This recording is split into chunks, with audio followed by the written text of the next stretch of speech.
happen not with the backtrack, you know, like, and that really that's hard to do. Yeah, and it is difficult to do. Go ahead. So when we first started talking, I had mentioned the live audio. If you ever looked into that, that's the main reason I wanted to do that at the district show that I just did, because I didn't want to have no backtrack at all. Right. Just the little echoes and shit like that. Right. You know, I wanted it to be all natural, but I wanted it to sound good. I wasn't about to do no backtrack and not know how it was gonna sound, because that would have been even worse. Right.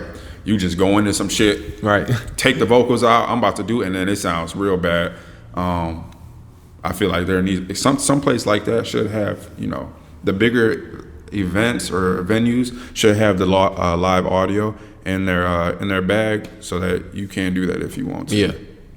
And like I said, I think that, and two, like, one of the things I was talking to my homie about this, you know, this year, is that there's a real difference between having, and it's sort of like level, like there's a difference between being a writing artist and being a recording artist. There's a lot of people who are great writing artists, but they're not the greatest recording artists, you know. And then the same thing is true where there's a difference between being a recording artist and being a performance artist. And the things that make you good at each one of those different things don't necessarily always translate to make you good at the opposite thing or the opposing thing. And I think that it takes the same way it takes trial and error of writing music to get good at it, and the same way it takes trial and error of recording music to get good at it, it takes sort of that same trial and error with performing music to get good at it. And it's not a lot of opportunities even here locally for some of those trial and errors, where there's a lot of people who I know, like, they did the same thing that you had. They have a bad experience at this venue or at this event, and like they done with it. They not trying to attempt it no more, you know. There's also a lot of people that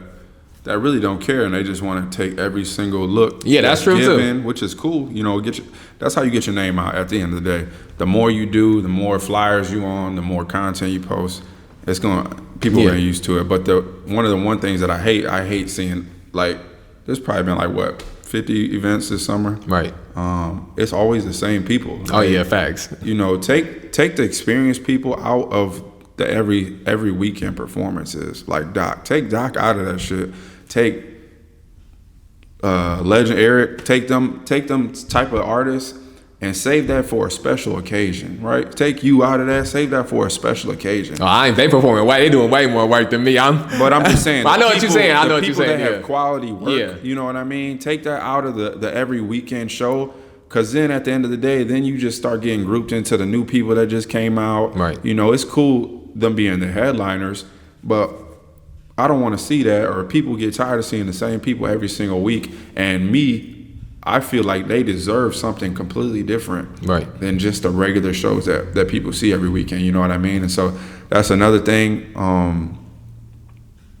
That's another thing. No, I definitely had something else I forgot.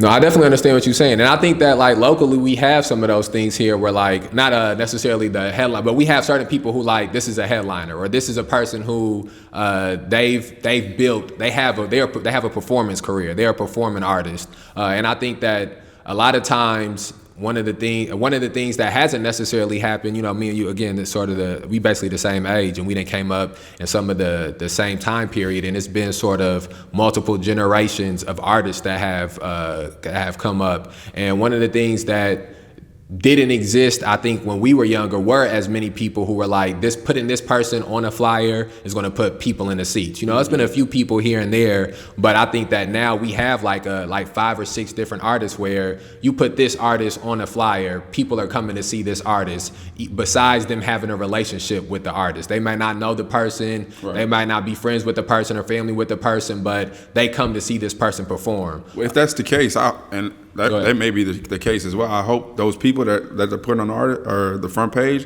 is getting paid, because I don't know if you know, a lot of times we're not getting paid for this shit. Oh no, that 100%, 100%. You know, take those bigger artists, cool, put them on the thing, but make sure you break them off some bread. Otherwise, like, cool, you the headliner, but at the same time, I'm not performing every single weekend, and I just told you why I'm not doing it. I'm damn sure not doing it every single weekend for a horrible event. Not the event, but like a horrible just presentation. It's just discouraging. Right. You know what I mean? Yeah, and I think